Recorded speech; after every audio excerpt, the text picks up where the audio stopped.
We have just seen the second largest bank collapse in history, California regulators have closed down Silicon Valley Bank, which had over 200 billion in assets, but it almost feels like we've been here before, doesn't it?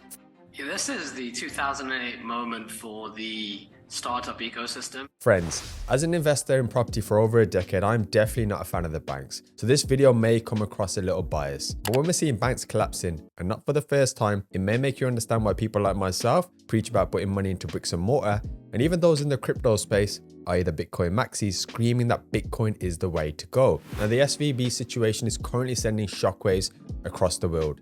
Obviously more so in the US, where those people are directly impacted. Now, if you're in the UK like myself, it's really important to know firstly how much your bank deposits are actually insured for. The last time I checked, cash you put into your UK banks and building societies are authorized by the Prudential Regulation Authority and are essentially protected by the FCSC up to £85,000 per authorized firm. Now, spreading that across banks if you have more is obviously sensible if of course the bank is the only place you know where to keep your money, because I'm not advocating you withdraw it and put it all under your mattress.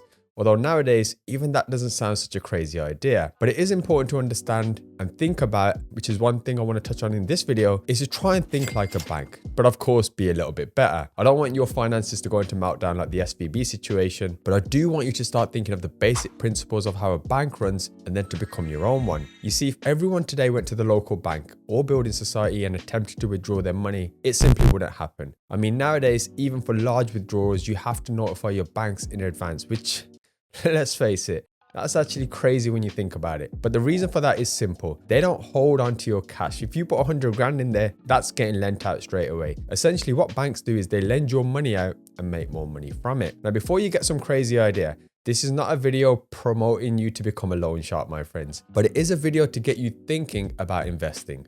Where can you make more money and more returns on your hard-earned cash than the measly interest rates that the banks somehow incentivize you with? Because let's face it, you've fallen right into their hands, depositing your hard-earned saved money each and every month, thinking these guys will look after it, right? Whereas all they're doing is simply lending it out and getting rich off the back of you. You see, becoming your own bank will not only give you self-custody of your money, but also you'll have control of the future of your finances and don't need to wake up one morning to find a bank has suddenly collapsed and your money is in jeopardy. Now, I'm going to be doing more videos on this topic, but if you are of a similar mindset to myself, let me know where you think the best place to keep your money is. And of course, if you think I'm talking nonsense, then by all means, drop that in the comments too.